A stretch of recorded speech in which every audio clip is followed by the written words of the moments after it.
el actual perfil del defensor en el sistema acusatorio. Le recordamos que como la primera parte, esta actividad se realiza en la modalidad mixta. A los que están presentes acá, buenas tardes. Y a los de la modalidad virtual, también buenas tardes. Los saludamos desde aquí. Les recordamos que el chat para los de la modalidad virtual está activado y pueden hacer sus preguntas, que las leeremos al final de la jornada, y los presentes también tendrán un espacio para realizar sus preguntas. Esta actividad está coordinada por el ministro del Superior Tribunal de Justicia, el doctor Eduardo Panzeri, al cual le damos la palabra. Bienvenido, doctor. Hable. Muy buenas tardes, señoras y señores, principalmente a todos los que de alguna manera están trabajando para que este curso teórico práctico tenga un buen final, que fue, digamos, una iniciativa de la doctora Barbis y que la Dirección de Capacitación está poniendo todo lo que tenemos en el asador justamente para lograr un lugar cómodo, agradable y principalmente que nos sirva para la implementación del nuevo código. Yo siempre utilizo la posibilidad de cualquier pretexto para pasar una serie de mensajes que estamos realizando dentro y fuera del Poder Judicial, a fin de que de a poquito vayamos conociendo el tremendo esfuerzo que venimos realizando.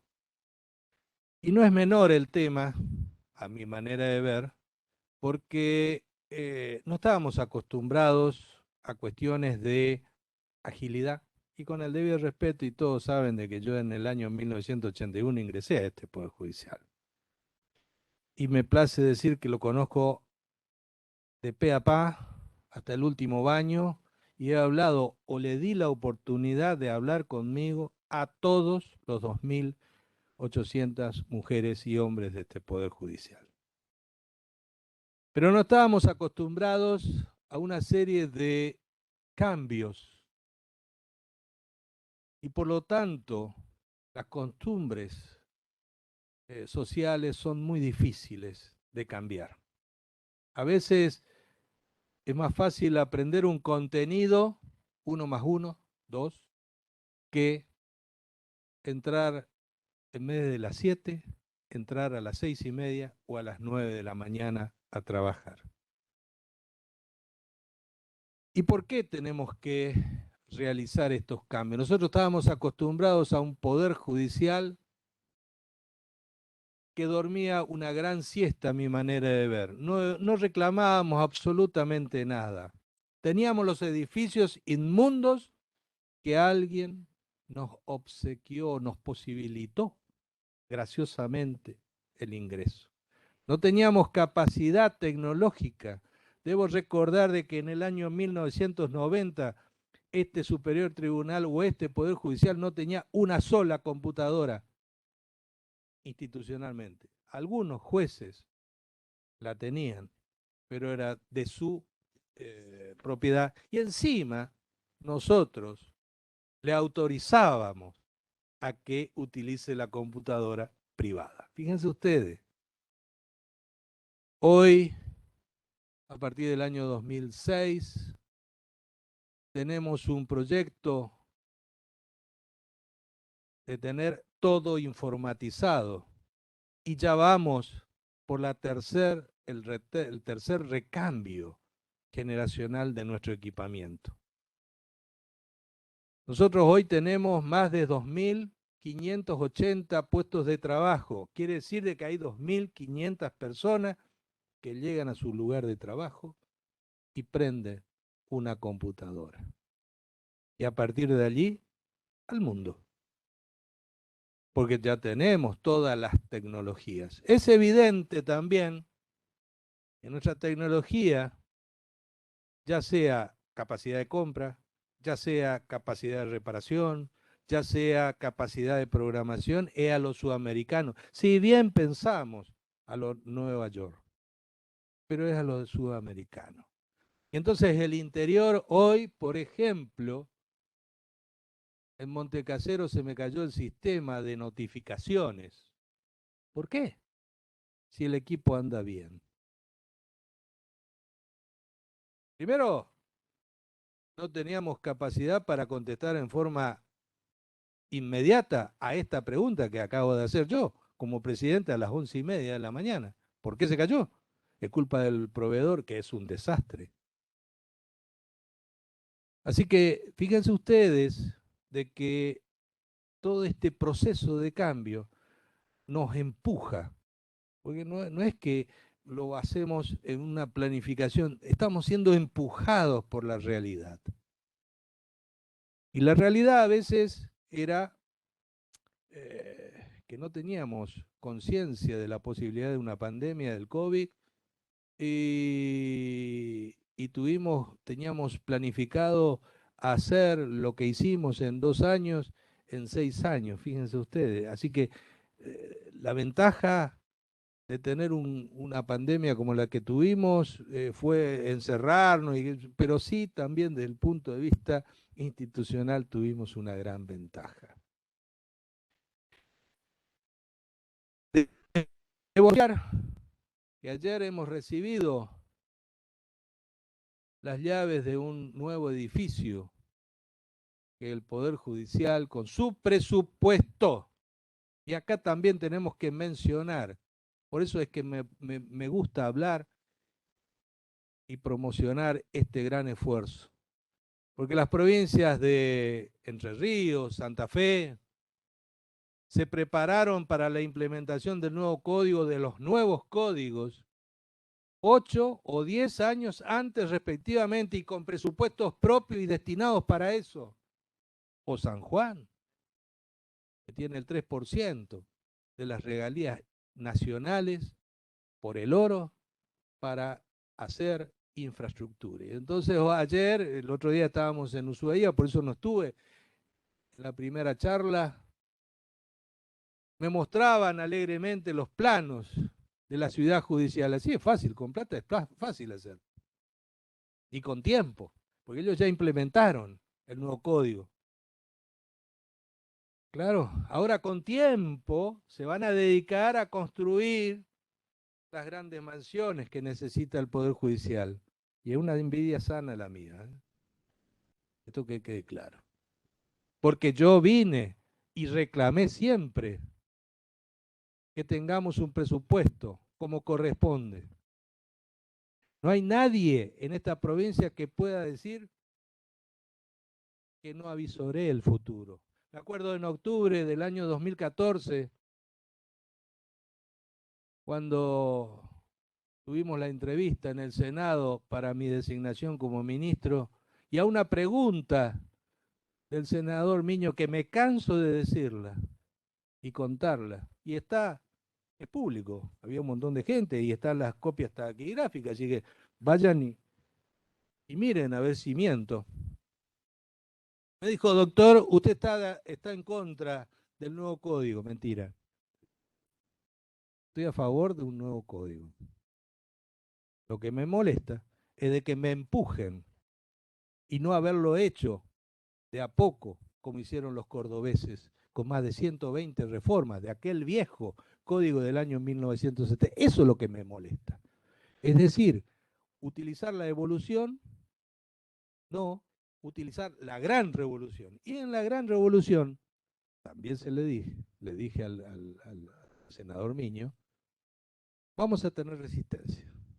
Vamos a resistir, algunas personas no la van a entender y ahí creo que hay que centrar en el recurso humano nuestra gran óptica.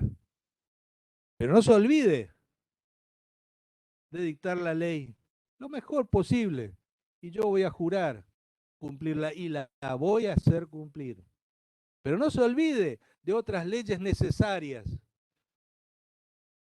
para la implementación de este nuevo Código Procesal Penal, que son, a saber, y los dije ahí, una ley penal juvenil todavía, oh sorpresa, estamos reglamentando esa situación y la vamos a poner en funcionamiento porque tenemos que tapar los agujeros de nuestro poder legislativo. Una ley de ejecución de sentencia acorde a las disposiciones nacionales e internacionales y de acuerdo a al código de procedimiento. Fíjense que el actual código de procedimiento no habla nada del procedimiento de la ejecución de condena. ¿Por qué será? Porque es un sistema aparte. Y entonces ahora tenemos que hacer, y estamos haciendo con la doctora Zacarías y el resto, analogía se llama, creación de procedimientos, porque no lo tenemos con tiempo suficiente o antelación suficiente. No se olviden tampoco de la ley orgánica del nuevo código, que me obliga el nuevo código. Fíjense ustedes, yo tengo una ley orgánica escrita en Lexicon 80 y a mí me piden ahora sistema informático, Wi-Fi y todas esas cosas, Internet. Y en esa ley orgánica, sabia para ese momento, hablaba de un jefe de despacho. Hoy no tengo despacho que impulsar. Me hablaba de una secretaria que certificaba la firma. Hoy tengo la firma digital o la firma informática, que no tiene nada que hacer el secretario con una certificación. No hay más cargo porque una maquinita me pone el día y el segundo de la presentación de las cuestiones. Y encima esa misma maquinita me contesta si fue bien recibido mi escrito. Pero a su vez, no tengo organización jurídica o plataforma para la creación e implementación de la oficina judicial. ¿De qué estamos hablando? Cuando no, me falta todavía, a mi manera de ver, una ley orgánica del Ministerio Público, de la Defensa y Pupilar. Porque también la oficina judicial es una creación de no sé quién e implementación de no sé qué, y no sé qué es la UFRAC, porque no tiene un basamento. Ustedes me dirán, sí, bueno, pero es una resolución del fiscal. Bienvenido sea, porque por lo menos se puso adelante el señor fiscal para llevar adelante estos temas. Pero evidentemente también tiene un decreto ley que data del año 2000, es decir, hace 21 años. ¿No se habrá desactualizado con la realidad? Digo yo, pregunto. Alguien me enseñó cuando estábamos en filosofía del derecho y instrucción del derecho que la ley pretende reflejar la realidad. Pretende. Bueno, nuestras leyes hoy no es que pretenden, se han olvidado de la realidad. Eso es lo más preocupante. Y por último, le dije, no se olvide de dictar la ley más importante, que es el presupuesto para un presupuesto especial para la implementación de este nuevo código. Como lo tiene Entre Ríos, como lo tiene San Juan, como lo tiene Chubut, como lo tiene un montón de gente. Parece que no me escucharon bien porque se dictó solamente el código y buenas noches y arreglate. Ningún edificio de este Poder Judicial estaba capacitado para recibir al nuevo Código Civil y al nuevo Código Penal. ¿Qué hacemos? ¿Suicidio? No teníamos capacidad tecnológica, audiovisual, etcétera, etcétera. De a poco empezamos. Hoy podemos decir que de la inmundicia y el chiquero que vivían en Montecasero, nuestros jueces penales y civil y laboral, y muy pronto el otro civil y familia, y muy pronto el cuerpo forense, y muy pronto, porque iniciamos este gran camino con una planificación correcta, concreta y real, el Ministerio Público también. Y entonces ustedes ingresan al edificio de Montecasero Y estando en el hall, miran a la izquierda el 60% de los empleados de ese juzgado. Y a la derecha, el 60% de los empleados penales. Y transitan por los pasillos, hasta incluso ven, no lo escuchan, pero sí lo ven, al juez penal o al resto de los funcionarios. Por supuesto que las salas de audiencias tienen privacidad en todo sentido, inclusive sonora. La cámara Gesell, el consultorio del médico por la intimidad, etcétera, etcétera. Por supuesto el baño. Pero el resto tiene que ser en una gran área de trabajo que los mismos funcionarios del Poder Judicial se oponen. Les decía que ayer recibimos las llaves de un gran edificio que hemos comprado a 400 millones de pesos.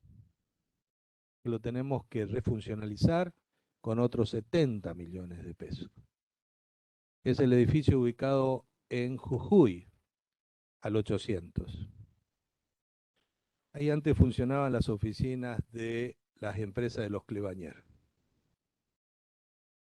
Y tiene una gran ventaja este edificio, por eso fue seleccionado. Abajo vamos a hacer las salas que necesitamos, cámara Gesell, 3 salas más, a los efectos de que tengamos comodidad. Y en el primer piso, ustedes van a llegar a lo que podríamos llamar el mostrador y van a ver a todos los funcionarios que van a trabajar en la oficina judicial. Y en el segundo y en el tercer piso van a estar los jueces penales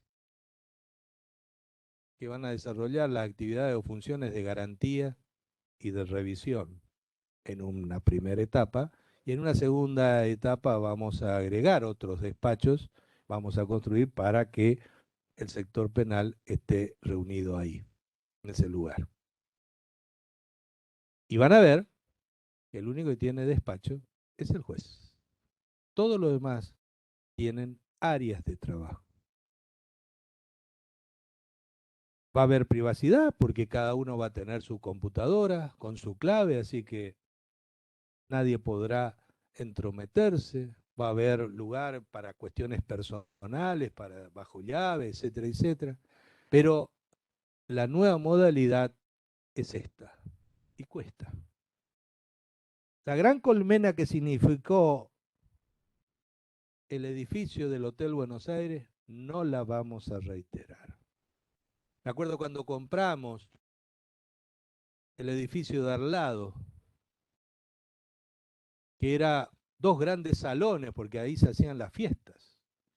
Ustedes no fueron, yo sí he ido a las fiestas que se hacían en esos lugares del ex Buenos Aires, que después se instaló el PAMI, ¿se acuerdan? ¿Y qué hicimos? En vez de tener una gran área de trabajo que en el año 2005-2006 le hice llegar esta inquietud al doctor Eduardo Farisano, ¿qué es lo que se hicieron? Nichos de madera, con mamparas de madera, cosa que sea más encerrada la cuestión. Pero así fue, así le va, no importa, a todos les gustó, le encantó.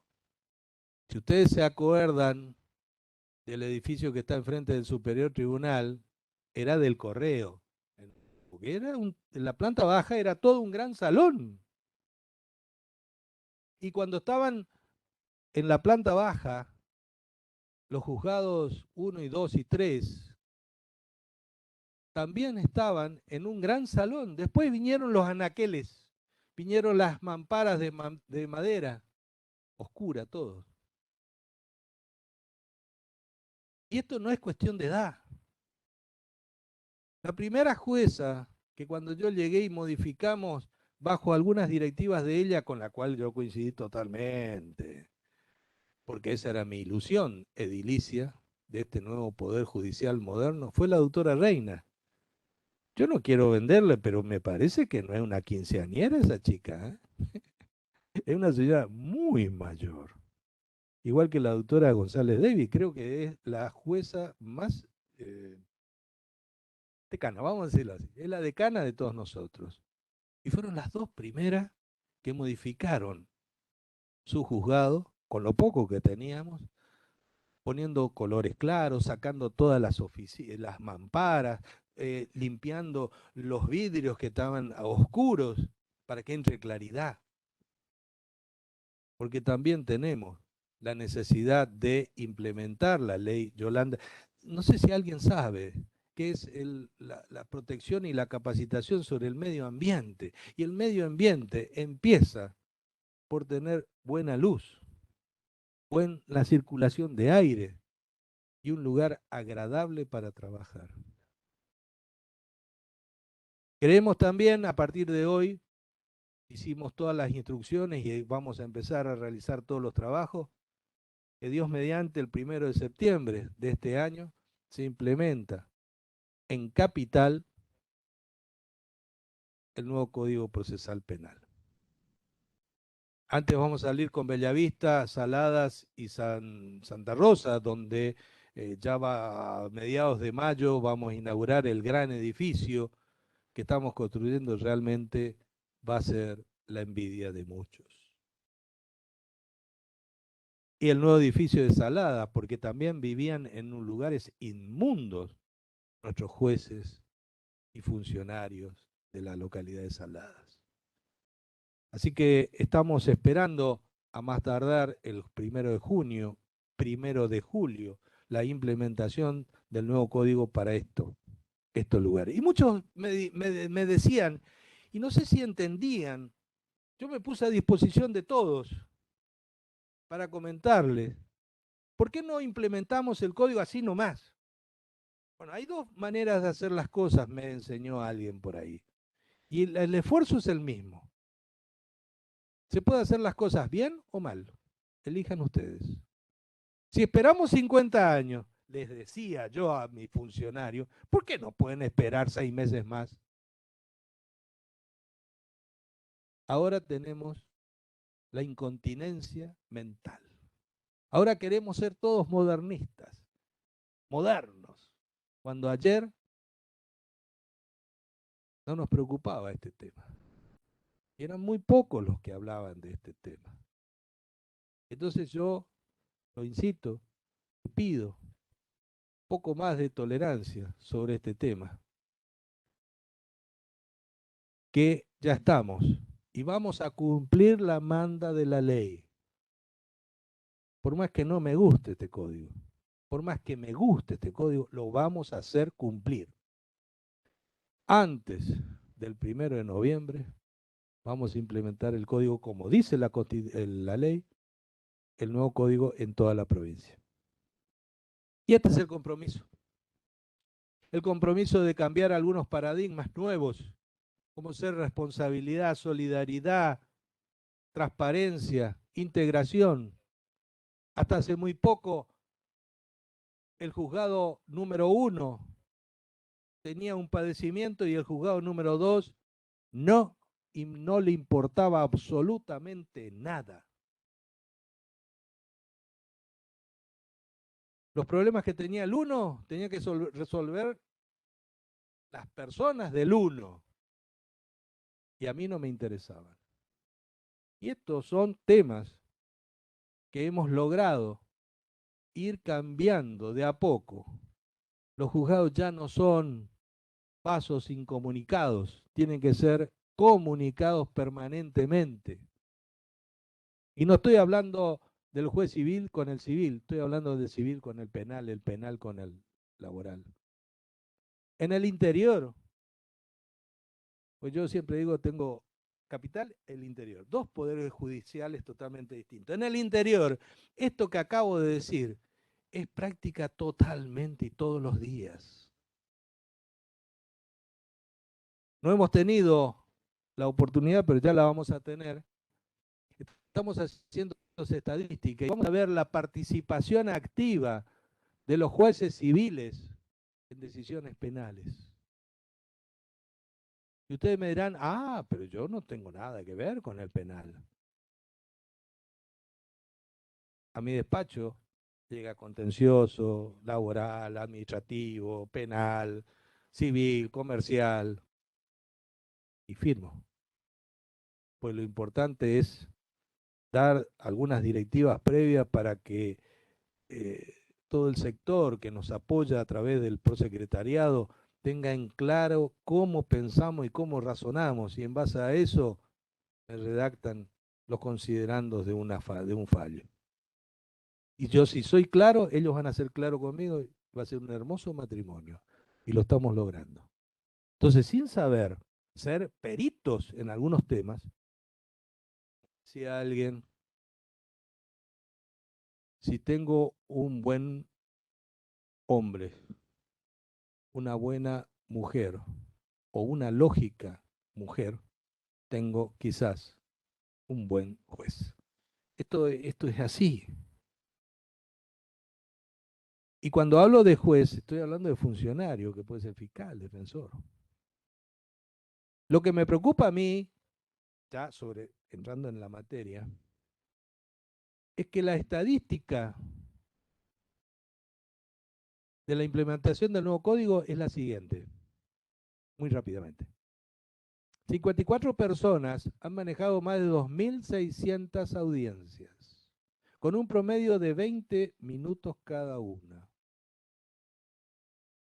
Han manejado más de 17.000 providencias. Han manejado 136 cédulas en toda la provincia.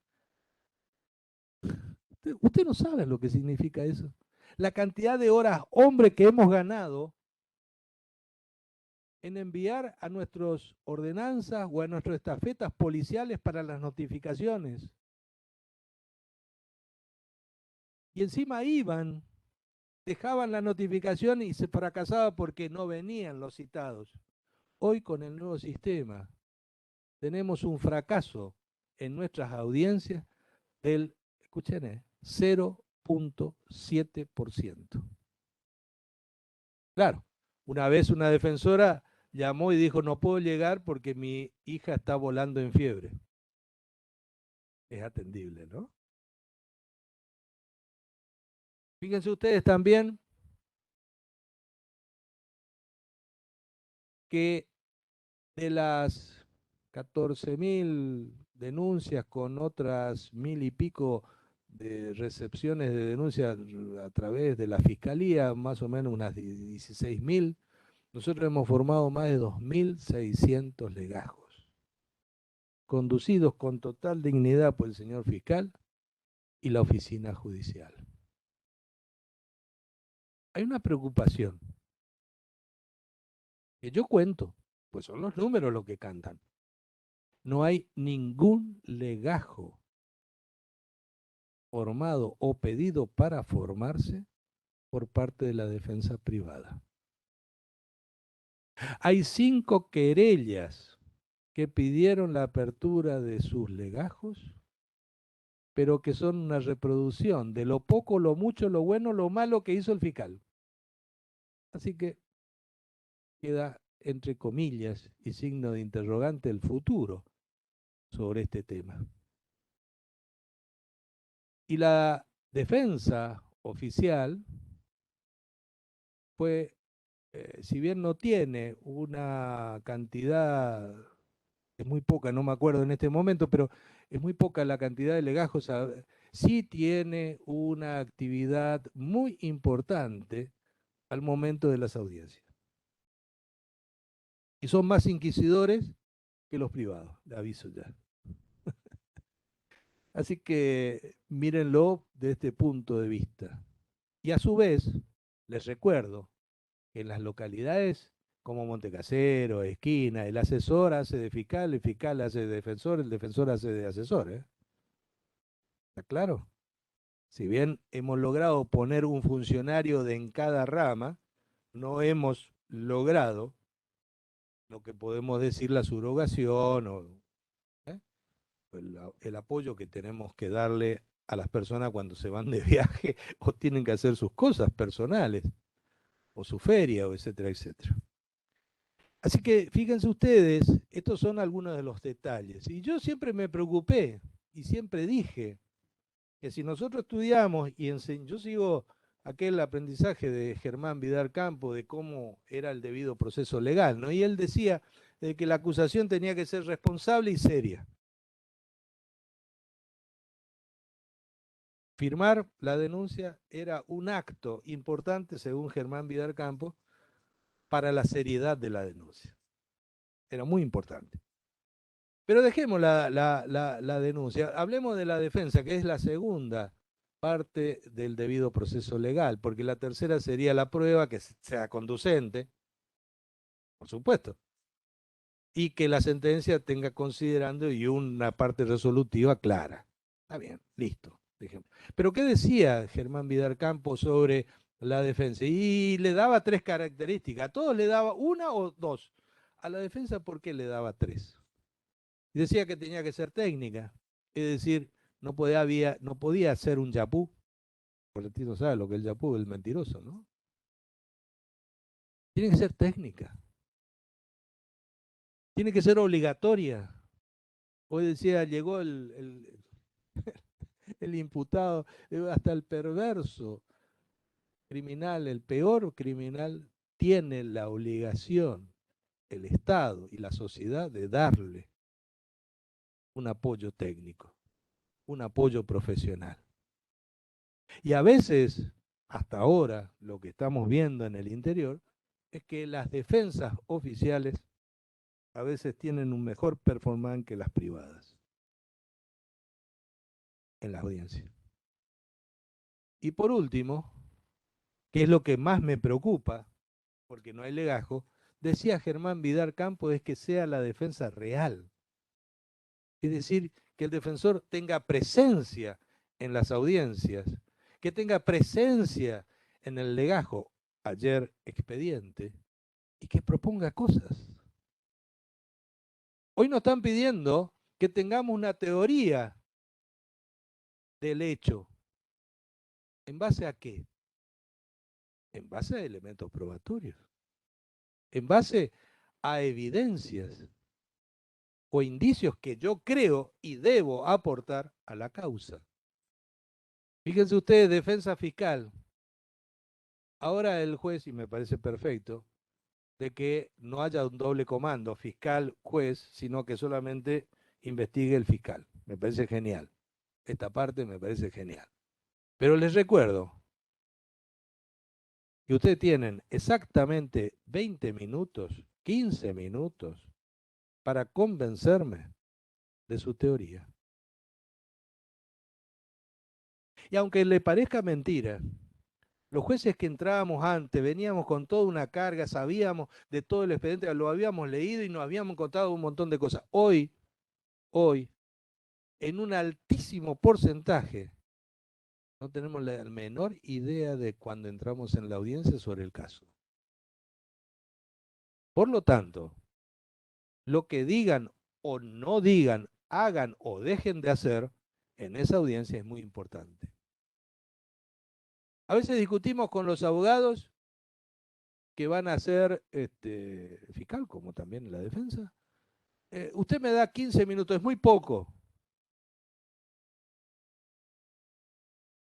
Escriban lo que puedan leer en 15 minutos. Va a ver de que son varias hojas. Y en esos 15 o 20 minutos se puede decir muchísimo, porque acá ya no voy a venir a recitar la doctrina fulano de tal o la jurisprudencia fulano de tal y le vamos a hacer decir, como lo hemos hecho, por ejemplo, al caso Casal, un montón de cosas que no tienen nada que ver con el caso, pero nos encanta traer la jurisprudencia y recitar y que si acá tenemos que decir, señor, defendido es inocente por A, B y C. Y que cuando tengamos que mesurar la pena y decir, por ejemplo, 5 o 6 años, y ustedes me digan, pero eso es una buena persona, yo le voy a preguntar cómo yo sé que es una buena persona. Es una buena persona porque ahí está el jefe del taller que le da trabajo a mi defendido, porque ahí están la pareja y ahí están los dos bebés y están limpios y bien vestidos porque él gana dinero para educar a sus hijos. Y acá están los dos vecinos que van a certificar y van a explicar de que el domingo se levanta y hace un arroz con pollo para unos indigentes del barrio. ¿Se entiende o no?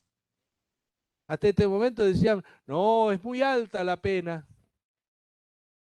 Y el fiscal me va a tener que fundamentar y decir por qué 15 años. Antes lo explicábamos nosotros los jueces, ahora lo van a tener que explicar ustedes. Y yo creerle a alguno de los dos. Me decía un juez entrerriano, cada vez tengo menos trabajo. En la medida que no me bajen el sueldo, estoy contento. Hicieron, cuando salió la ley de la implementación del juicio por jurado en Entre Ríos, se juntaron todos los jueces en Paraná y hicieron un gran festejo con un gran asado al cual yo participé. Porque me quitaron toda la responsabilidad. Yo tengo que dirigir, cállese la boca, tiene la palabra, venga acá, venga allá. Y redactar al final la sentencia con tiempo. Pero no tengo la carga subjetiva de llevar adelante este caso. Y si este caso fracasa, es por alguna de las partes. Si triunfa, es alguna de las partes. Nosotros vemos mucho Netflix, mucho, pero no copiamos lo de Netflix. ¿Vieron que después de un juicio se levanta alguien y se abraza? Porque hemos ganado, porque de eso se trata. El sistema adversarial se trata de ganar. Es evidente que el fiscal tiene una doble arma, que es ganar en la negociación con las distintas formas e implementación de no el juicio, sino el juicio abreviado, pleno, parcial, juicio a prueba. Y en base a eso nos puede hacer ganar a todos los contribuyentes, si lo utiliza bien el fiscal, esta negociación, y la defensa es también razonable, nos puede hacer ganar un montón de dinero, no al Poder Judicial, no a ustedes, al impuesto, es decir, al señor ciudadano. Así que no hay que tenerle miedo tampoco a la negociación y reconocer, hay pruebas en contra, me van a pedir 10 años, voy, pido un juicio abreviado de 5 años y punto, y gané. Claro que gané. Y todos hemos ganado. ¿Se entiende? Ahora, también, gracias por la inexperta situación de algunos actores de nuestro Poder Judicial, delitos de 9 meses llegó al Superior Tribunal. Esto es impensado en el sistema acusatorio norteamericano, que son los inventores, porque el que lo inventó es el inglés. ¿Saben por qué apareció el sistema acusatorio inglés? Había un rey que no tenía un mango, tenía que cobrarle impuestos a los judíos, a los cristianos, a los musulmanes, a los vikingos, a los anglosajones. Y la gente venía, porque el único juez era el monarca. Entonces la gente venía a plantear sus inconvenientes. Sus inconvenientes. De que vos me robaste la oveja, la vaca, me mataste, que esto, que lo otro. Y había un juicio que había que resolver. Y se escuchaba y él resolvía a favor del judío, en contra del cristiano. Al poco tiempo, ese rey, que es el iniciador de todo este tema, de 1200, se dio cuenta que estaba perjudicando sus arcas, porque si fallaba en favor del cristiano, el judío iba a estar enojado y no iba a pagar los impuestos. Entonces hizo dos cosas. Primero, le llamó a todos los pares de los litigantes para que ellos resuelvan. Yo no, yo solamente cobro el impuesto, ¿se dan cuenta? Y lo segundo es de que expongan públicamente sus razones y su fundamentación a favor y en contra. Y ese es el más creíble o el menos creíble. Este es la génesis del sistema acusatorio. Y si tienen alguna duda de cómo funciona el razonamiento de la negociación, de los principios, del juzgamiento por los pares, lean el pacto Mayflower cuando aquellos puritanos tuvieron que salir escapados de Inglaterra con una mano adelante y otra atrás, salvando la vida solamente. Y eran 76 familias en una cáscara de nuez. Y ahí firmaron el pacto. Y ese es el pacto que los llevó a los norteamericanos a donde están hoy. Entonces no hay que ser tontos. Nosotros vamos para atrás. El argentino siempre va para atrás, ¿no? Nosotros en 1906 competíamos con los norteamericanos. Fíjate vos la paliza que hemos ligado en el partido de fútbol, ¿no? Con los norteamericanos. ¿Quién de los dos iba a ser el mejor país? Llamado al mejor país del mundo. Evidentemente ellos ganaron. Y el sistema tenemos que analizarlo de ese punto de vista y no de las viejas soluciones. Yo siempre digo de que a los problemas de hoy tengo que tener soluciones de hoy. No debo seguir pensando y buscando soluciones del ayer, porque ahí va a estar el fracaso del nuevo sistema. Ahí está el fracaso del nuevo sistema. Antes los abogados se especializaban en la nulidad. Hoy no hay más nulidad salvo algo grosero al artículo 18 de nuestra Constitución Nacional. Hoy no hay más nulidad. Ya no hay más firma, no hay más nada. Te autoriza a un allanamiento con un llamado telefónico a un fiscal, a hacer secuestro en la misma ruta, sola, porque no tengo testigos, no tengo nada. Estoy solo. ¿Puedo secuestrar? Claro que puedo secuestrar. Puedo pedir ayuda por los diversos sistemas. Y el sistema es el garante de que esto es responsable. Me decía un policía, pero doctor, si yo le llamo al fotógrafo y no viene, ¿cómo yo puedo demostrar? ¿Y qué le hiciste vos? ¿Una cédula? No. ¿Un WhatsApp? Y bueno, ahí está. Trae tu teléfono, miramos en la nube y sabemos si realmente recibió o no recibió. Y ya vamos a saber quién es el responsable o el irresponsable. Con esto les pido disculpas por todo este tiempito que me llevó a decir todas estas cosas, pero lo venimos haciendo en toda el interior y en Capital empezamos. Empezamos de a poquito. Creo que hay deudas muy pendientes, por ejemplo, con todos nuestros operadores colaterales, los colegios de abogados, los colegios profesionales, la sociedad intermedia, para que conozcan los beneficios de este sistema, de este sistema. En 24 horas, 48 horas, tanto el denunciante como el denunciado sabe cómo va a terminar este tema. Lo hemos demostrado perfectamente en Paso de los Libres, Montecasero, Curuzú, Mercedes y en las otras ciudades que se está implementando el nuevo código. Así que esto no es una aspiración de deseo, sino es una realidad. A un camionero que le robaron un jueves a la noche,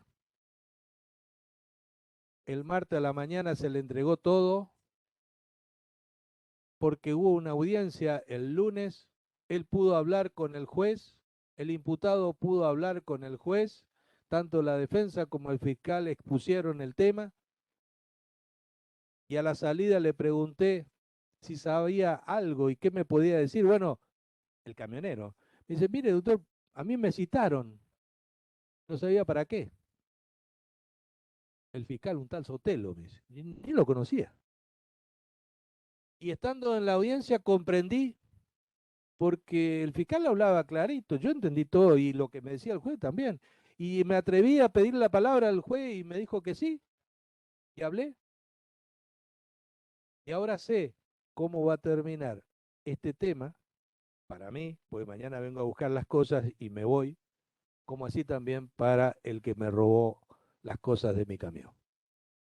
Hasta luego, gracias, gracias. Esa es todo lo que hay que conseguir, nada más. Y los defensores tienen un protagonismo muy importante en este proceso. Tienen que estar con las 5.000 antenas paradas en la audiencia para no dejar pasar nada.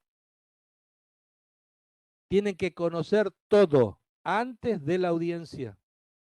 Estuve en audiencia donde el defensor le pasaban una escritura por primera vez leída por él. Eso es imposible. Eso tiene que ser antes. Como nadie planteó, el juez siguió la causa. Pero yo hubiera planteado, señor, esta prueba, esta evidencia, yo no la conozco. ¿Por culpa de quién? Sería la pregunta. ¿La oficina judicial? ¿Del fiscal? ¿De su impericia? ¿De qué? ¿Culpa de quién? Pero hay que resolver ese tema. Un pequeño detalle. Ustedes no me pueden aparecer con un papel en la audiencia, ya sea fiscal, querellante, el que sea, o el propio defensor, sin dárselo a hacer conocer antes de la audiencia a la contraria. Quiere decir de que hay que prepararse previamente a la audiencia, no es que hay que venir al poncho, como decíamos antes, y cuando íbamos al colegio, ¿no? Y es evidente que a veces yo estuve presente donde el fiscal no protegió a sus testigos, si bien él lo propuso, o viceversa. La defensa no hizo las preguntas correctas a efectos de la desvalorización del testigo. Y eso se llama práctica. Y eso se llama responsabilidad previa a la audiencia. Tampoco puedo venir a cuestionar todo. Tengo que ser flexible a decir, bueno, vengo también a negociar. ¿Por qué no? Y acá la defensa, cuando vea que la estantería está grande en contra de su defendido, lo que tiene que hacer es aceitar el arte de la negociación para ganar algo en favor de su defendido. Señora doctora Barbie, gracias por este espacio, la felicito por esta iniciativa y espero que aprendamos mucho más cada día. Gracias. No, gracias a usted nuevamente. Aplausos, por favor. Bueno, nuevamente agradecerle por este espacio, por el apoyo al proyecto, doctor. Y vez pasado omití voluntariamente, así que seré breve porque sé que todos están muy ansiosos ya en ver el simulacro de audiencia, pero bueno, quiero agradecer, aparte del doctor Panzeri, que fue el que sin duda fue el gestor de todo esto, al área de capacitación, y los voy a nombrar porque merecen nombrarlos: a Martín, Maricel, Miriam, Guillermo, Pablo, Nelson, Graciela, a gente de informática, a Rubén, Maxi, Romina, que pese de estar de compensatoria, ayer a la tarde y hoy a la mañana estuvo presente, a recursos humanos, Pablo, a Guillermo, de arquitectura, que fue el que estuvo detrás de todo lo que sea el sonido. Y doble agradecimiento porque no solamente que este es el primer evento académico de modalidad virtual y presencial luego de la pandemia, sino que, como ustedes saben, se está concursando el cargo que dejó Alina, que el año pasado se jubiló. Entonces, el compromiso y dedicación de toda esta gente que he nombrado realmente es muy ponderable y ellos realmente pusieron muchas ganas, mucho esfuerzo. Parece sencillo, pero ustedes no saben de haber cambiado la cámara, que esto se replique debidamente de modalidad virtual, así que me parecía loable que todo el esfuerzo que pusieron, porque fue de no solamente de un día desde que se comenzó a gestar este proyecto. Así que, doctor, muchísimas, muchísimas gracias. Y bueno, y que este sea el puntapié inicial de estos entrenamientos, que bueno, invito también a los colegas privados a que haya un ida y vuelta y que todos nos vayamos entrenando para justamente brindar un buen sistema de justicia, que es lo que hoy por hoy la sociedad se lo merece. ¿Sí? Así que bueno, dejamos el espacio para la audiencia. Muchas gracias a todos y a los que nos siguen virtualmente.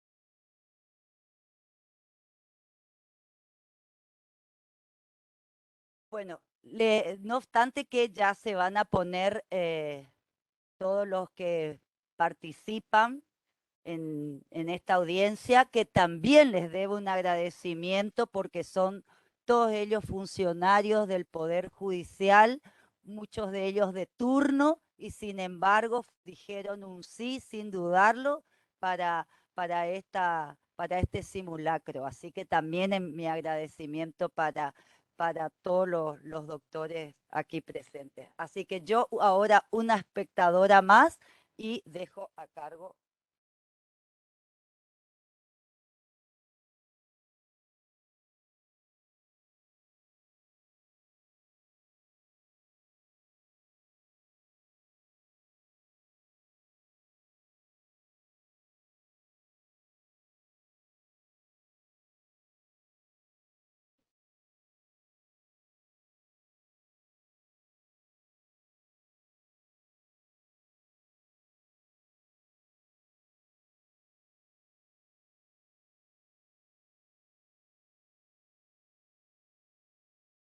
Bueno, buenas tardes a todos.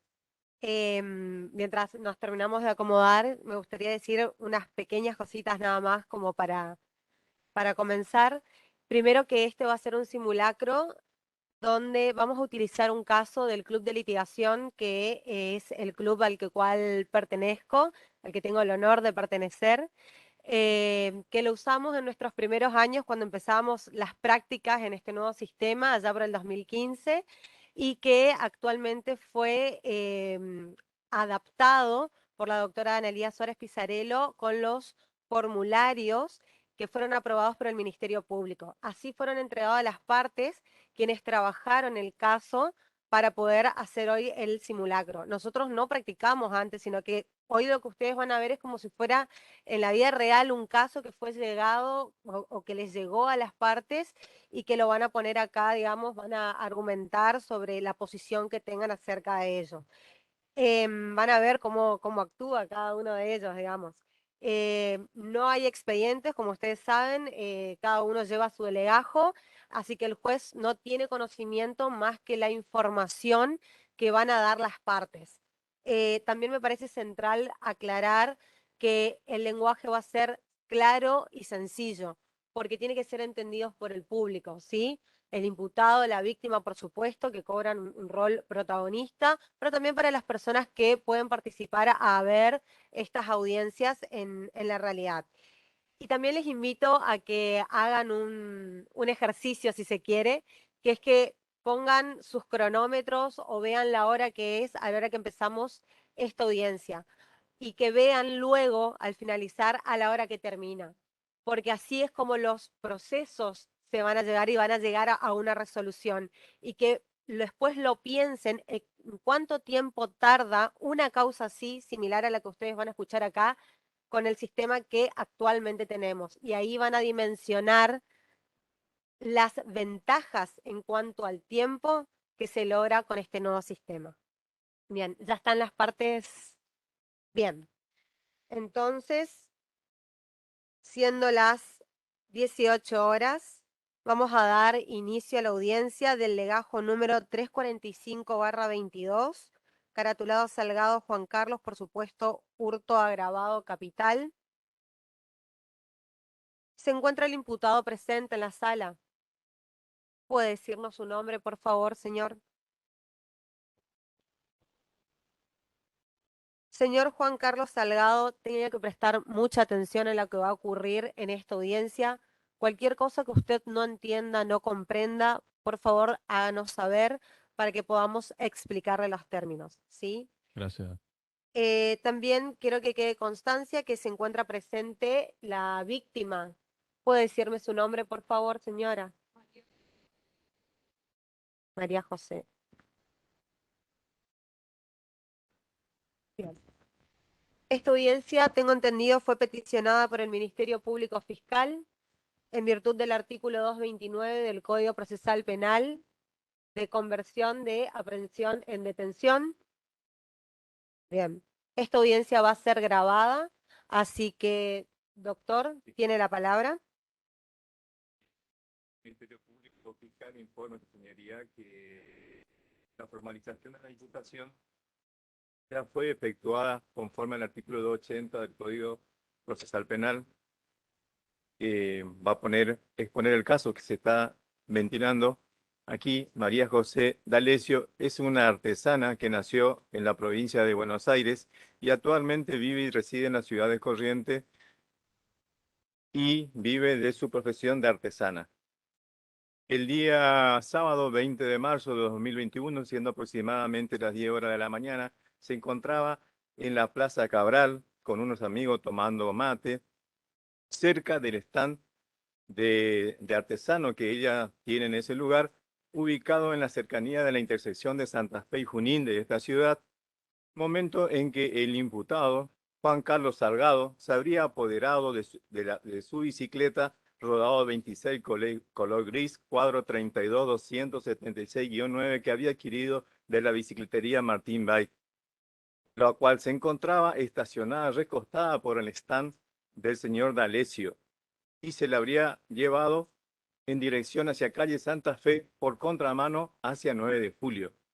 Tras una breve persecución de una cuadra con la ayuda de un chofer de remis y de un personal policial que circunstancialmente tomó conocimiento del caso, se procedió a la aprehensión del imputado y a la recuperación de la bicicleta sustraída. Este hecho así descrito se calificó como hurto en grado de tentativa, previsto en el artículo 162 en función del 42 del Código Penal. Su señoría, antes de efectuar cualquier planteamiento, la víctima pidió ser escuchada por su señoría, desconociendo los motivos que tienen para pedir la palabra. Sí, tiene la palabra, señora D'Alessio. Buenas tardes. Si bien en un principio, como dijo el fiscal, en esta causa, yo radiqué la denuncia porque el señor se había apoderado de mi bicicleta. Hoy tengo que decir que me encontré con una realidad que hace que necesite expresarme ante usted y contarle que cuando llegué a las instalaciones y estaba en la sala de afuera esperando para que se haga la audiencia, vi que el imputado estaba junto a los policías que lo trajeron y de repente una mujer embarazada junto con dos criaturas, niños supongo que deben ser familiares del señor, se acercaron a saludarlo y realmente me vi muy conmovida porque se nota que se trata de una familia que tiene muchas necesidades a las que yo no puedo verme ajena en este momento. Si bien inicialmente radiqué la denuncia porque quería, obviamente, que esta persona tenga una sanción por lo que había hecho. Hoy yo me doy cuenta de que recuperé de manera rápida la bicicleta que me habían hurtado y también no sufrí ningún tipo de lesiones. Entonces creo, como mujer, viendo la realidad de él y de su familia, podemos tener una segunda oportunidad y por eso le quería pedir a usted y al fiscal que se termine el proceso en esta audiencia y que esa familia pueda irse junta después de terminada la audiencia. Yo me veo satisfecha porque no me siento perjudicada y quisiera que se tenga en cuenta mi intención, que es la que le estoy manifestando en este acto. Muchas gracias, señora D'Alessio. Ante estas palabras, usted como titular de la acción pública.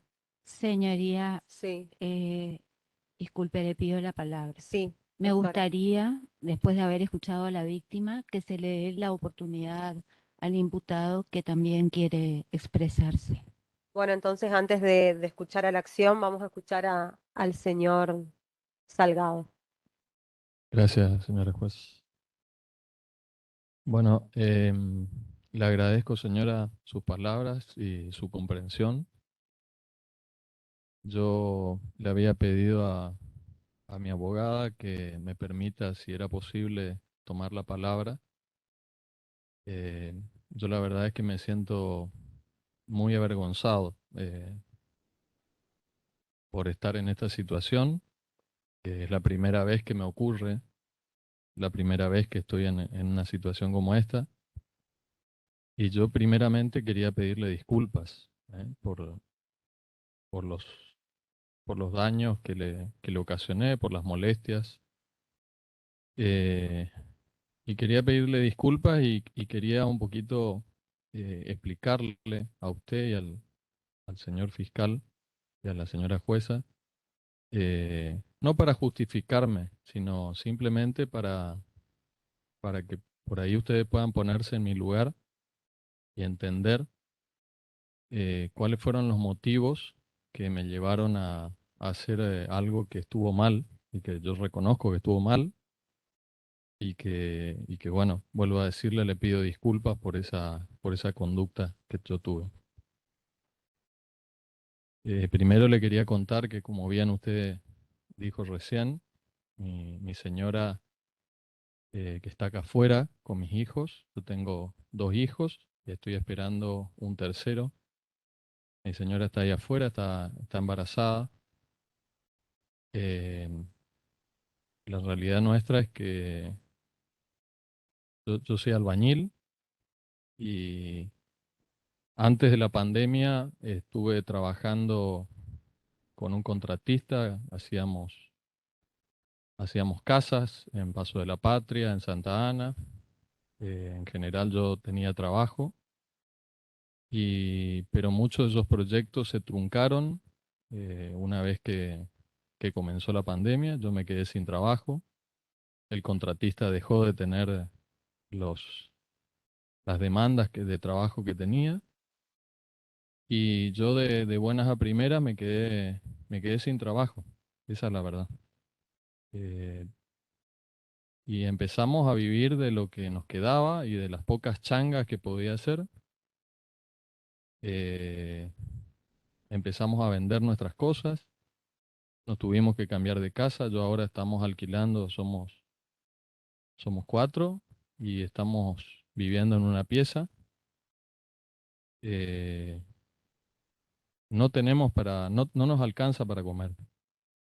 Nosotros de hecho estamos yendo a una ayuda social que dan las parroquias, que dan en la semana,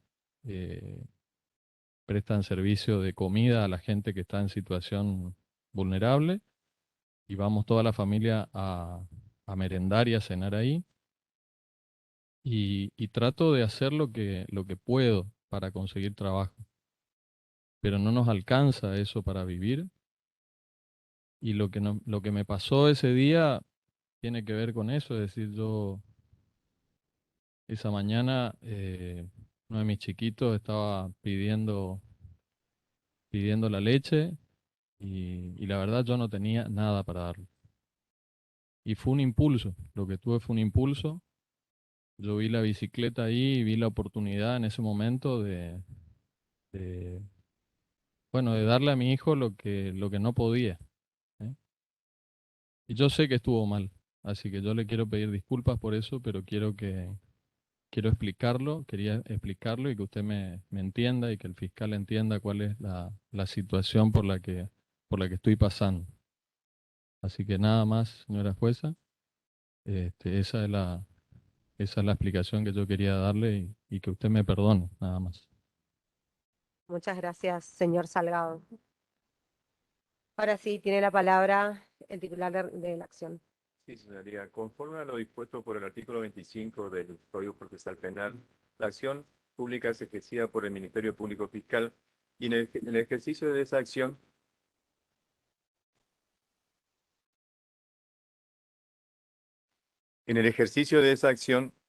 el Ministerio Público debe procurar resolver el conflicto surgido a consecuencia del hecho punible mediante la mejor solución prevista por la ley.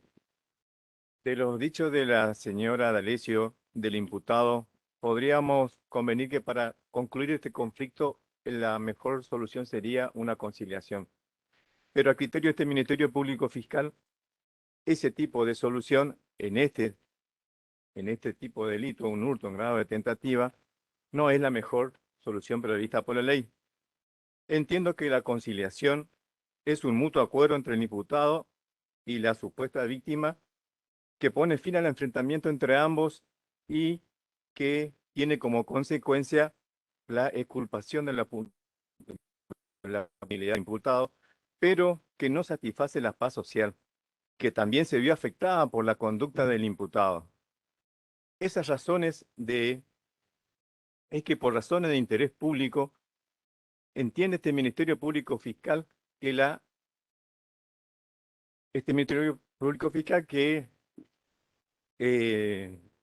no es la salida, disculpe su señoría, más prevista la conciliación, dado que de concertarse la conciliación estaríamos dando un mensaje negativo a la sociedad, que es la impunidad del imputado. A diario escuchamos en todas las redes sociales, en la televisión, en los diarios, que la sociedad se queja que los autores de este tipo de delito entran por una puerta y salen por la otra sin que la justicia haga nada al respecto y que no tenga ninguna consecuencia. De hacer lugar a una conciliación, estaríamos, además de entrar por una puerta y salir por la otra, también estaríamos dando el mensaje de la impunidad del hecho. Y creo que ese no es el mensaje que la justicia debe transmitir a la sociedad. La justicia, en casos como estos, debe transmitir un mensaje distinto en el cual quede reflejado que el imputado debe reconocer no solo lo que hizo y el mal de su conducta, sino que debe pagar las consecuencias de su acción y que la justicia debe proveer los medios como para que él pueda reinsertarse en la sociedad y lograr así la pacificación social. Por eso este Ministerio Público Fiscal entiende que una conciliación no sería la mejor salida prevista por la ley, su señoría. ¿Y qué propone entonces, doctor? Propongo que en atención a que carece de una actividad laboral, no tiene recursos, tiene hijos menores, la suspensión del juicio de prueba sería una salida que mejor corresponde al caso, en el cual se le impongan no una regla de conducta de tareas comunitarias, sino que como regla se lo imponga asistir a unas escuelas como la UOCRA o la COPICO, donde puedan adquirir un oficio de electricista o plomería, que son oficios que son muy requeridos y muy bien remunerados en la actualidad, por un término mínimo que establece la ley, que va a ser controlado por la oficina judicial. Y en cuanto a la reparación, La reparación, que se lo exima de reparación, dadas las condiciones que se encuentran acreditadas con el informe social, que no carece de recursos como para una reparación y teniendo en cuenta que la víctima recuperó sin ningún daño su bicicleta. bien. Habiendo oído al señor fiscal, le doy la palabra a la defensa. Señor María, si se me escucha. Voy a hablar sin micrófono por... Para la transmisión es necesario.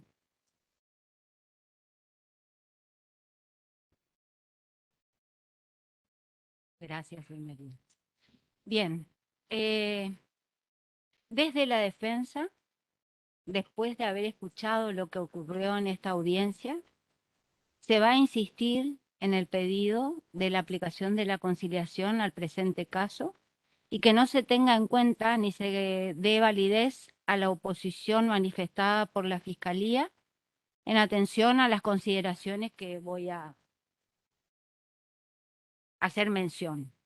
La primera cuestión es que en la negativa no escuché, o en la oposición de la Fiscalía, no escuché ninguna razón o impedimento legal para su aplicación. Tenemos a la vista que se trata de un conflicto netamente patrimonial, donde tanto víctima como imputados se han expresado y nos han expresado su voluntad de no continuar con el proceso, a lo que puede asignarse el valor de un acuerdo conciliatorio. Hubo un ofrecimiento de disculpas, hubo una explicación libre, voluntaria, espontánea de la víctima, un pedido de la víctima en esta audiencia y a su vez hubo una manifestación del imputado de explicación hacia la víctima, de consideración hacia la víctima, unido a un pedido de disculpas.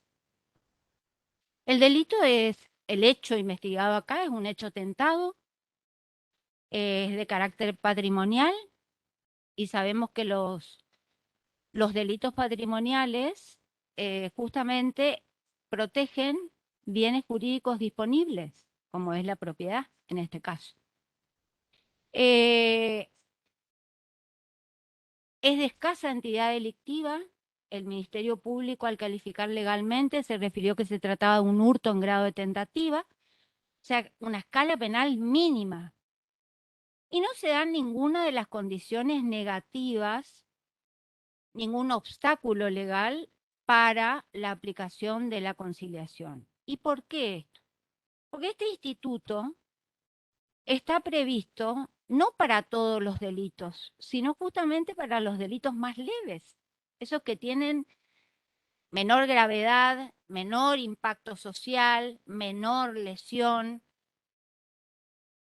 para situaciones donde el imputado, porque restó decir que el imputado no tiene ningún tipo de antecedentes, de ningún tipo. Esta es la primer causa o el primer proceso iniciado en su contra. Es una persona que, como él mismo explicó, hasta el inicio de la pandemia tenía una realidad social y económica absolutamente distinta y también explicó la ocasionalidad de este hecho.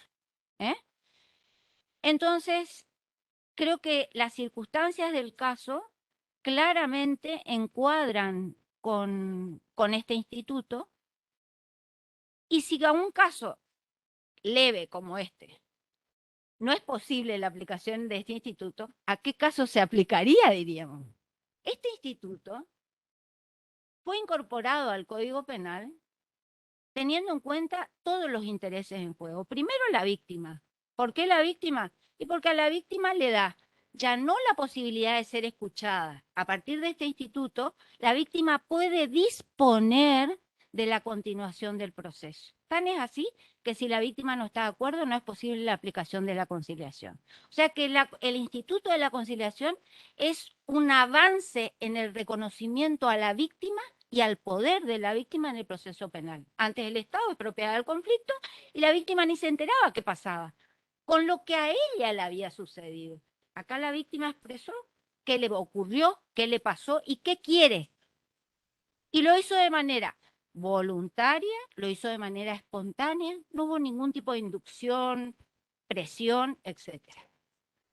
Este instituto también tiene o persigue un interés del imputado, porque en casos particulares, como el presente, por las condiciones personales del imputado, es posible evitar la continuación de un proceso, y no solo la continuación del proceso, sino la incertidumbre acerca de cuál va a ser la consecuencia o el final de ese proceso. Pero también tiene en cuenta el interés de la Administración de Justicia, porque el desarrollo de un proceso implica gastos. La continuación del proceso implica gastos. Y la justicia, la Administración de Justicia, está totalmente colapsada. Esa es una realidad no solamente de la Administración de Justicia local, sino de la organización tribunalicia de todo el país. ¿Por qué? Porque no se tienen medios suficientes para hacer frente a la investigación de todos los delitos denunciados. Entonces, este instituto está previsto también en miras al interés de la Administración de Justicia porque permite la resolución de un conflicto a través de la aplicación de él con menor costo en el menor tiempo posible, y puede utilizar los escasos recursos para la investigación de delitos más graves. El Ministerio Público Fiscal habló de interés general, interés público, paz social. Ahora, no se refirió a ninguno de estos intereses. Y claramente esa decisión de apartarse de la aplicación de la conciliación sin ninguna razón concreta y sin hacer mención a cada uno de estos elementos, le quitan fundamentación al dictamen de oposición. Pero, por otra parte, el dictamen fiscal, nadie desconoce, señoría, que el Ministerio Público Fiscal es titular de la acción. Eso es indiscutible. Ahora, el fiscal tiene que dictaminar, pero ese dictamen, para ser válido y considerar impedimento para su aplicación en caso de oposición, tiene que ser fundado, tiene que ser legal y tiene que ser razonable. Ya le expliqué la falta de fundamentación en base a que no coincide para nada el dictamen fiscal con la finalidad del instituto o con la naturaleza del instituto. Tampoco coincide con el reconocimiento de la víctima en el proceso penal. Y por último, tampoco es razonable y es contradictorio. Le voy a explicar por qué.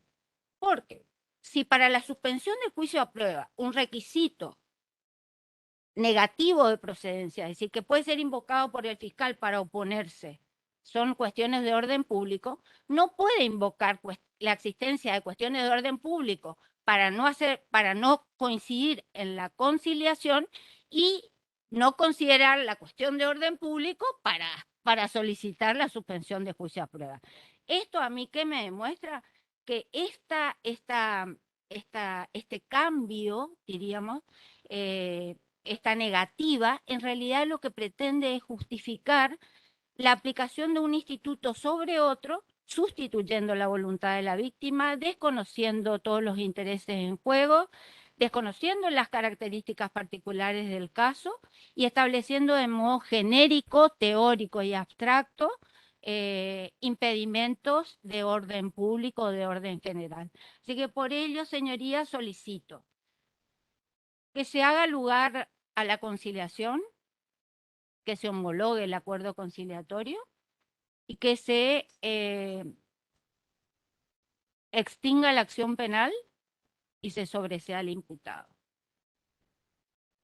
Antes de tomar una determinación, me gustaría hacer unas preguntas al titular de la acción en base a los considerandos que acaba de decir la defensa, que usted refirió cuestiones de orden público, pero lo hizo de una manera muy genérica, ¿sí? No veo cómo el caso en particular vendría a ser o a estar en contra del orden público, Sí, por un lado. Hablé de paz social, señoría. No Sí, de sí, orden pero eso es muy abstracto a Ujú. la cuestión de este caso puntual. Teniendo en consideración que el señor dice no cuenta con antecedentes, ¿esto es así? Así ¿No es, tiene señorita, antecedentes? antecedentes penales. Bien. Y que además el interés particular que usted está representando en este momento acaba de decir que tampoco tiene interés en la causa, ha aceptado el pedido de disculpas que le ha dado el imputado y también es cierto que si no aplicamos un instituto como la conciliación en estos casos, entonces, ¿a qué casos podríamos aplicarlo, digamos? Entonces, entendiendo que usted es el titular de la acción penal pública y teniendo a ambos intereses aquí que están expresando que no quieren continuar con la acción más que continuar con una suspensión de juicio de prueba, supone un control por parte del personal jurisdiccional que va a tener que controlar que la persona continúe con la causa y demás. Me gustaría que si puede pensar unos minutos en hacer posible o hablar unos segundos con la víctima acerca de este Sí, punto. quisiera hacer una aclaración nada más, su señoría, que no es un capricho del Ministerio Público Fiscal. A través de la suspensión del juicio a prueba se busca la reinserción de la persona, del infractor en la sociedad. Él mismo manifestó que está con medios que no tiene a su alcance, medios disponibles ahora como albañil. Que tiene 3 hijos menores. Las decisiones judiciales debemos tener en cuenta el interés superior de los hijos menores del señor. Por eso este Ministerio Público Fiscal entiende que darle los medios como para que él pueda reinsertarse a la sociedad a través de una suspensión de juicio a prueba y permitirle que se inscriba y obtenga un oficio aparte de albañil como sería electricista o plomería, le daría más posibilidad de reinserción y una posibilidad de poder satisfacer las necesidades de su familia. Esa es la intención de este Ministerio Público Fiscal, por lo cual sostengo mi decisión, mi opinión de que no, la conciliación en este caso no es la salida más mejor prevista por la ley. Además, le vuelvo a reiterar a su señoría el mensaje de impunidad que se transmite a la sociedad. A diario se escucha en los diarios, televisión, que el ladrón entra por una puerta y salen por la otra sin ningún tipo de consecuencia. Con una conciliación estaríamos confirmando ese mensaje que la sociedad reclama en forma negativa. Y además le agregamos la impunidad con la conciliación porque se sobresee la causa sin ningún tipo de consecuencia para el imputado. Bien. Por eso, su señoría, sostengo que la conciliación no es el mejor medio previsto por la ley para solución de este conflicto. Bueno. Señoría, si me permite, porque quiero, si me autoriza a hablar, Sí, sí, y ya con esto vamos cerrando. es una sola cuestión. La primera cuestión, que es función del Ministerio Público representar en el proceso los intereses de la víctima. Y mal puede representarse los intereses de la víctima cuando se lo sustituye en la decisión. Se la sustituye y no solamente se la sustituye, se la desoye con el pretexto que fuera. El segundo error o equívoco es considerar, señoría, que la sensación de impunidad se va a pagar o se va a reducir porque un caso de tentativa de hurto donde están de acuerdo las partes del conflicto termine en una audiencia de conciliación con menor costo para el Estado, cuando no hay ningún impedimento legal. La verdad es que la sensación de impunidad o lo que la sociedad reclama es justamente el castigo de delitos graves. Está cansada la sociedad de que los hechos graves no se investiguen o que los hechos graves no se castiguen. No habla, la sociedad no reclama este tipo de hechos. Este es un conflicto patrimonial, víctima e imputado. Y está resuelto, señoría, ¿cuál es la razón qué argumento legítimo tiene el Estado para seguir con el conflicto si las partes lo resolvieron? Le pido, señoría, insisto, la conciliación, que se aplique la conciliación al presente caso porque no existe ningún tipo de impedimento y las razones mencionadas por el Ministerio Público Fiscal tornan inválido el dictamen de oposición. Gracias, señoría. Bueno, entonces, habiendo oído a ambas partes, teniendo en consideración, por un lado, el pedido de suspensión de juicio a prueba hecho por la Fiscalía y por el otro lado, el pedido de conciliación hecho por la defensa, voy a pasar a resolver. veo que en este caso en particular, dado que es un delito patrimonial, que también es de poca cuantía, que ha habido un pedido de disculpas por parte del imputado, que ha habido también palabras de la víctima donde ha expresado fehacientemente que quiere terminar con la causa y que uno de los requisitos que exige la norma en el artículo 39 del Código de Procedimientos es que para que no proceda el Instituto de la Conciliación es que se especifique las razones de interés social, pero no en abstracto, sino en el caso concreto, es que resuelvo hacer lugar a la conciliación. Y en este caso también se va a extinguir la acción, independientemente de los recursos que recaigan luego, si usted quiere después una revisión por parte de otro tribunal. Bien, así resuelvo. Muchas gracias. Bueno,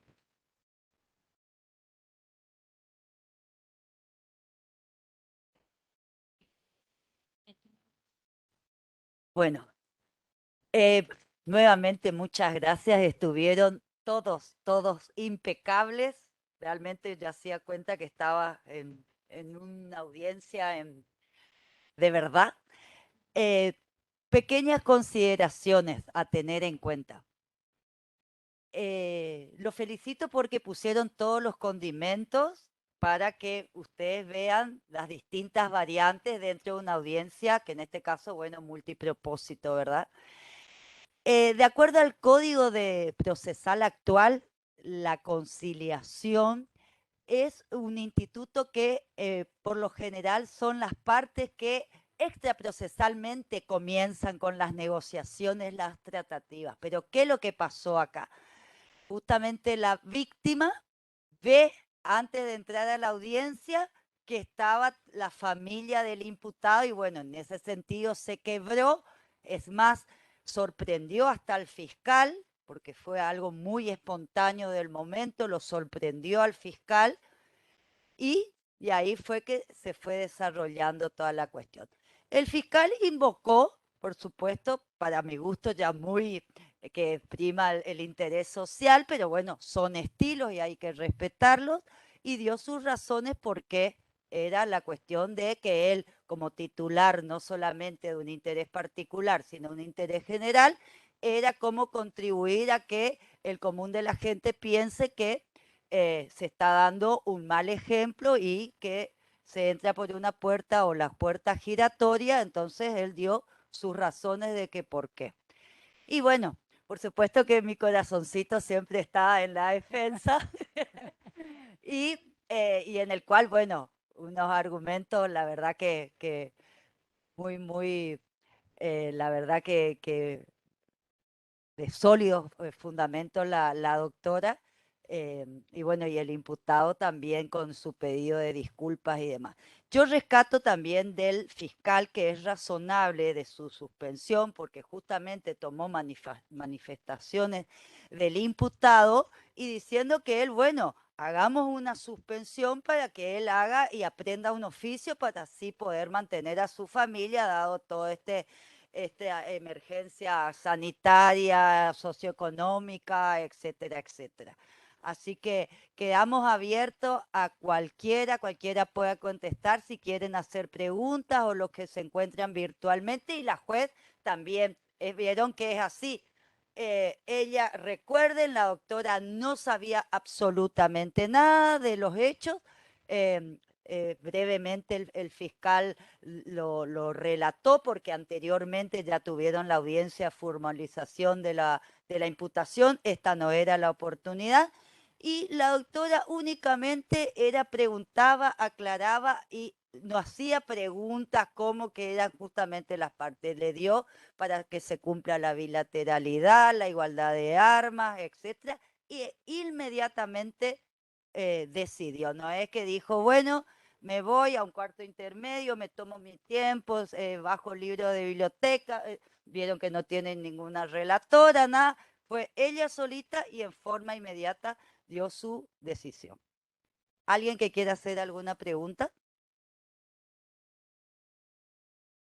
Sí. Es importante aclarar que, no sé si ustedes habrán notado que esta audiencia empezó por un pedido para convertir la aprehensión en detención y cómo al final la audiencia fue mutando y se empezaron a tratar otras cosas, como por ejemplo las salidas alternativas. Entonces, eso también puede pasar en estos nuevos escenarios, digamos, no es que uno, bueno, si está en el sistema actual, presenta un escrito, hay que esperar que la otra parte conteste, el juez resuelve, después pasamos al otro. No, o sea, todas las cuestiones que se puedan tratar en audiencia hay que hacerlas porque entonces también es una manera de acortar los plazos. Y me estaban diciendo que miremos el reloj y que esta causa la terminamos resolviendo en 30 minutos. Entonces, vieron cómo, y que uno piense, ¿no? En la vida real, si tienen un hurto, un robo, lo que fuera, en este grado de tentativa, ¿cuánto tiempo tardaría en elevarse esto a juicio o en llegarse a alguna resolución para que se culmine con la causa? Entonces, eso es también, digamos, para tenerlo en cuenta.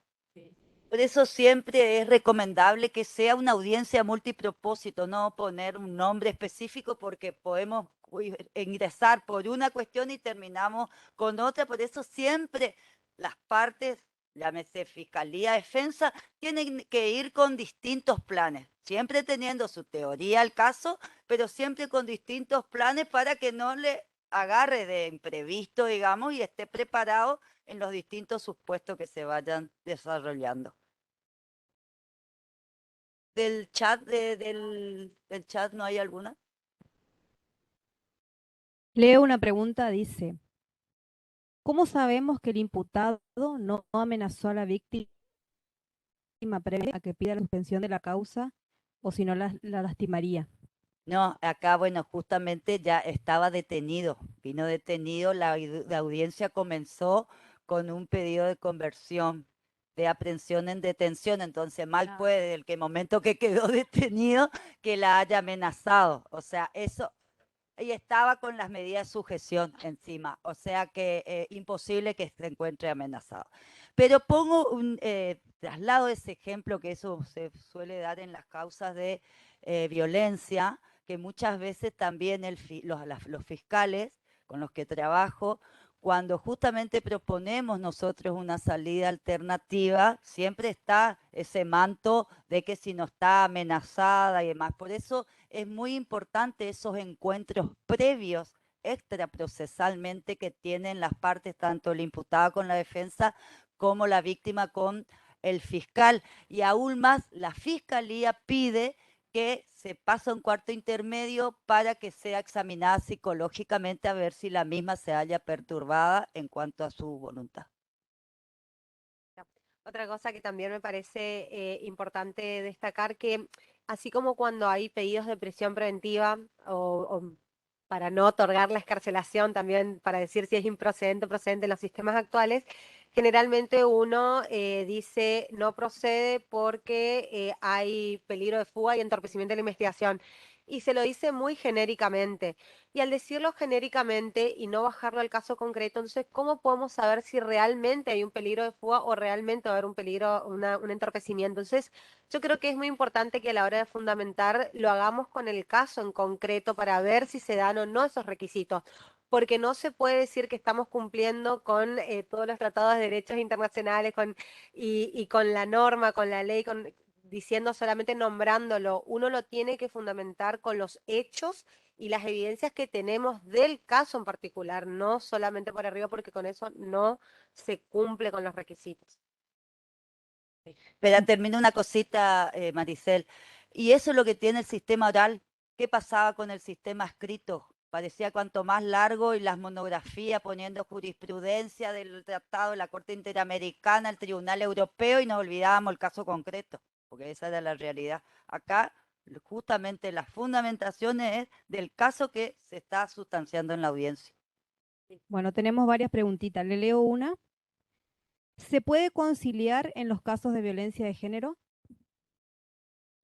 Tiene que ser un caso muy puntual y que se aparte el caso de la doctrina Góngora de la Corte. O sea, tiene que ser un caso pero muy difícil, cada vez menos, muy, muy difícil. Sí, sí, ¿Y la libertad del imputado no debe resolverse también en ese momento? Se entiende que al aceptar, claro, cuando se acepta la conciliación y se extingue la acción, en ese momento ya se entiende que el imputado queda libre, digamos, o sea, yo creo que viene... No, pero es la consecuencia de la resolución que va de suyo que se... Que última nombrarlo para que quede específicamente, no estaría mal, digamos, pero se entiende que, supongamos que uno concilia pero sigue preso, entonces algo estaba haciendo mal, digamos. Que O sea, última le quedaba a la defensa plantear a mí mismo una aclaratoria, después de la decisión, una aclaratoria de la defensa, perdón, para que se diga expresamente y ahí la...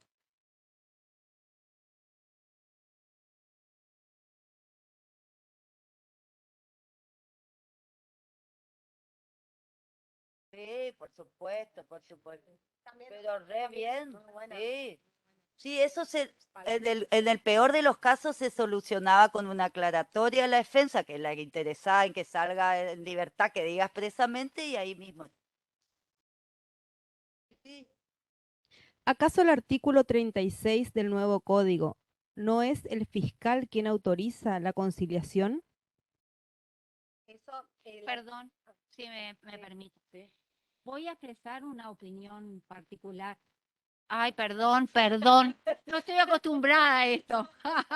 Bueno, voy a expresar, me voy a referir particularmente a esa cuestión. Está redactado en el código que el fiscal puede autorizar, pero hay una cuestión básica de derecho procesal y de los principios generales que ningún código de procedimiento puede modificar.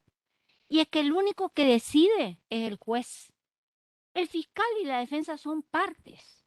Entonces nunca puede decidir el fiscal que no va a hacer lugar. En todo caso, puede considerar que no es viable y va a resolver el juez.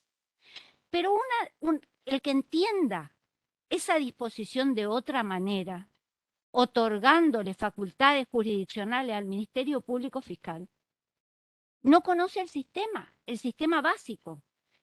El sistema acusatorio se caracteriza por acción y oposición a la acción. El juez es imparcial y decide. El único que puede decir quién tiene derecho y qué derechos tiene es el juez.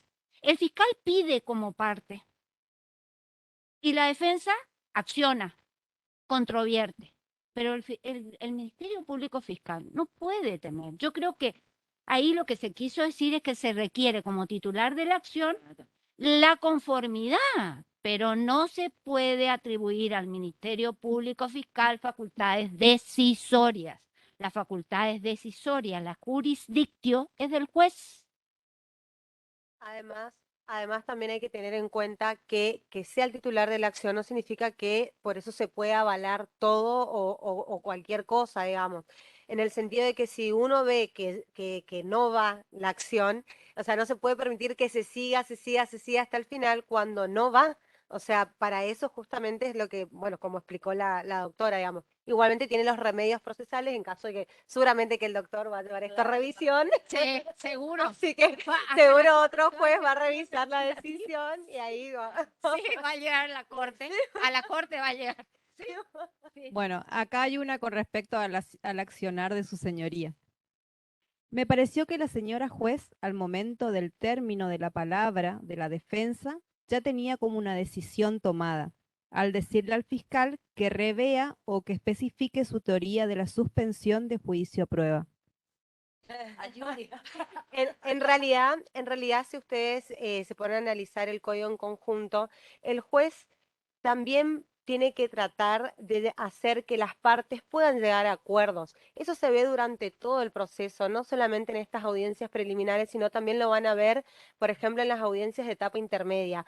El juez siempre trata de que se llegue a la solución del conflicto. Si está viendo que es un conflicto que está tratando de ir por vías compositivas, entonces el juez tiene que tratar de que se compongan las partes, no de hacer que las partes se sigan peleando. O sea, es un rol también del juez tratar de lograr estos acuerdos. No solamente, de hecho, hay un artículo que no lo tiene lastimosamente nuestro código, pero sí es el artículo 22 del Código Procesal Penal Federal, que habla de que el juez se llama inclusive solución de conflictos y llama a que el juez ayude a las partes a encontrar la mejor solución para el conflicto. Entonces, yo creo que también es, si el juez está viendo que en las partes no tienen interés en seguir peleando, en seguir con la causa, que es una causa de poca monta, bueno, todos los condimentos que ustedes vieron acá, entonces el juez también tiene que ayudar a que se termine y que no se siga con la controversia.